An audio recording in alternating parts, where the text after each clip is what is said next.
നമസ്കാരം. വിവിധ കേസുകളിൽപ്പെട്ട് സൗദി അറേബ്യയിലെ ജിസാൻ സെൻട്രൽ ജയിലിൽ കഴിയുന്ന 43 ഇന്ത്യക്കാരിൽ 12 പേർ മലയാളികൾ. അധികൃതർ ഇക്കാര്യം ഇന്ത്യൻ കോൺസുലേറ്റ് പ്രതിനിധിയെ അറിയിച്ചു. ജിദ്ദ ഇന്ത്യൻ കോൺസുലേറ്റിന്റെ പാസ്പോർട്ട് വിഭാഗം വൈസ് കോൺസുൽ സുനിൽ സിംഗ് ചൗഹാൻ നയിച്ച പ്രതിനിധി സംഘം ജിസാൻ സെൻട്രൽ ജയിലും ഡീപ്പോർട്ടേഷൻ കേന്ദ്രവും സന്ദർശിച്ചപ്പോഴാണ് ഈ വിവരങ്ങൾ വ്യക്തമാക്കിയത്. ജിസാൻ സെൻട്രൽ ജയിലിൽ കഴിയുന്ന 43 പേർക്ക് പുറമെ ജിസാൻ ഡീപ്പോർട്ടേഷൻ സെന്ററിൽ 2 മലയാളികളടക്കം 7 ഇന്ത്യക്കാരും നിലവിലുണ്ട്. ജയിൽ അധികൃതരുമായി കൂടിക്കാഴ്ച നടത്തിയ കോൺസുലേറ്റ് സംഘം ഇന്ത്യൻ തടവുകാരുടെ കാര്യങ്ങൾ നേരിട്ട് അന്വേഷിച്ചു. ശിക്ഷാ കാലാവധി കഴിഞ്ഞ 4 പേരെ ഉടൻ നാട്ടിലയക്കുന്നതിനുള്ള നടപടികൾ സ്വീകരിക്കുമെന്ന് ജയിൽ അധികൃതർ അറിയിച്ചിട്ടുണ്ട്.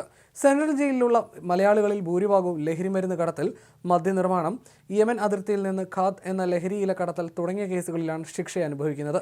മറ്റിന്ത്യൻ തടവുകാർ ഉത്തർപ്രദേശ്, ബീഹാർ, പശ്ചിമ ബംഗാൾ, രാജസ്ഥാൻ, കശ്മീർ, ഡൽഹി എന്നിവിടങ്ങളിൽ നിന്നുള്ളവരാണ്.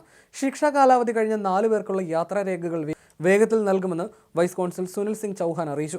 അനധികൃതമായി താമസിച്ചതിന് ഡിപ്പോർട്ടേഷൻ സെന്ററിലുള്ള 2 മലയാളികളടക്കം 7 പേർക്ക് എമർജൻസി സർട്ടിഫിക്കറ്റ് തയ്യാറാക്കി നൽകുമെന്നും അദ്ദേഹം കൂട്ടിച്ചേർത്തു. ക്രിമിനൽ കുറ്റകൃത്യങ്ങളിൽ ഉൾപ്പെടാത്ത നിയമലംഘകരായ ഇന്ത്യക്കാരെ നിയമ നടപടികൾ പൂർത്തിയാക്കി നാട്ടിലേക്ക് തിരിച്ചയക്കുന്നതിന് നിയമ തടസ്സമില്ലെന്ന് നാടുകടത്തൽ കേന്ദ്രം അധികൃതർ വ്യക്തമാക്കി.